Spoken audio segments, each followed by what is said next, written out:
Hikwiti Dori Ushu Boro Tobigumi, known internationally as Oedo Fireslayer, the Legend of Phoenix, tells a story about historical firefighters in old Japan that feels much more like a high-stakes thriller than a simple action show. The series is set during the Edo period, a time when cities were built almost entirely out of wood and paper, making fire the most dangerous threat to survival. The creators build a world where a small spark can destroy an entire kingdom or bankrupt an entire region, which means firefighting is not just a community service, but a massive political battlefield. Different neighborhoods and lords have their own rival fire teams, and these groups care more about protecting their own property, wealth, and reputation than saving regular people. The story establishes a strict set of rules where wind direction, water supply, and building design are matters of life and death, turning every single emergency into a complex strategy game where one wrong move means hundreds of people lose everything. The main character of the story is Matsunaga Gengo, a man who used to be a famous firefighter known as the Phoenix, but who is now deeply broken by his past. Gengo carries a heavy weight of trauma because he could not save everyone in a massive past fire, and this failure left him deeply scarred and unwilling to ever lead a team again. When a desperate local lord forces him to take over the Boro Tobigumi, which translates to the Ragged Fire Slayers, Gengo is forced to confront his worst fears. His team is made up entirely of people society has thrown away, including petty criminals, disgraced samurai, and poor labourers who have nowhere else to go. Gengo's main goal is not just to put out fires, but to take these broken, lonely individuals and turn them into a real family, while proving to himself that his life still has value. He struggles constantly with the fear of losing more people, making his journey a deeply personal fight against his own mind, just as much as a fight against the flames. The primary villain of the story is a mysterious and highly intelligent arsonist known as Kitsunibi, which means foxfire, whose actions directly challenge everything Gengo believes in.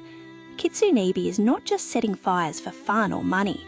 He has a deep, burning hatred for the corrupt government and the rich elites who run the city. He looks at Edo and sees a place where the poor are forced to live in crowded, dangerous conditions, while the rich live in safe, heavily protected castles. Kitsunebi wants to use fire to burn down the entire social system, believing that a massive, uncontrollable blaze is the only way to truly wipe the slate clean and make everyone equal in the ashes. This creates a fascinating clash between the hero and the villain, because Gengo actually agrees that the system is unfair and cruel to regular people. However, while Kitsunebi wants to destroy everything to fix the world, Gengo believes in saving every single life he can and building a better community from the ground up without using violence. This clash of ideas is fueled by the corrupt political system of the time, where the rich fire brigades constantly look down on and sabotage Gengo's team. The Boro Tobigumi is given the worst equipment, no money, and the most dangerous territories to protect because the government views them as expendable. This social inequality drives the plot forward, as Gengo and his crew have to constantly innovate and find clever ways to fight fires using cheap tools and raw teamwork. The story starts out with a simple episodic structure, where each episode features the team dealing with a different local fire or learning how to work together. However, as time goes on, the tension rises significantly when Gengo realizes that these individual fires are actually being set in a specific pattern across the city map. The show shifts smoothly from a workplace drama about firefighters into a massive political conspiracy where the crew must stop a final, citywide catastrophe designed to completely overthrow the government. Visually, the show uses a unique style that focuses heavily on the layout of the city and the sheer scale of the danger. While the characters themselves sometimes look stiff or do not move with the fluid grace of big-budget action shows, the backgrounds and environments are incredibly detailed and immersive. The camera often zooms out to show wide shots of the burning streets, making the human characters look tiny and helpless compared to the massive walls of orange and red flame.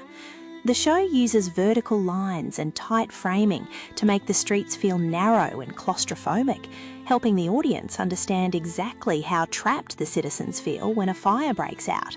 By placing the characters at the bottom of the frame, beneath giant clouds of thick black smoke, the visual direction perfectly communicates the emotional weight, fear and exhaustion that the characters are experiencing in real time. The sound design plays an equally important role in making the dangers feel real and terrifying to the viewer. Instead of making the fire sound like a generic crackle, the audio team gives the flames a deep, monstrous roar that sounds like a living beast devouring the city.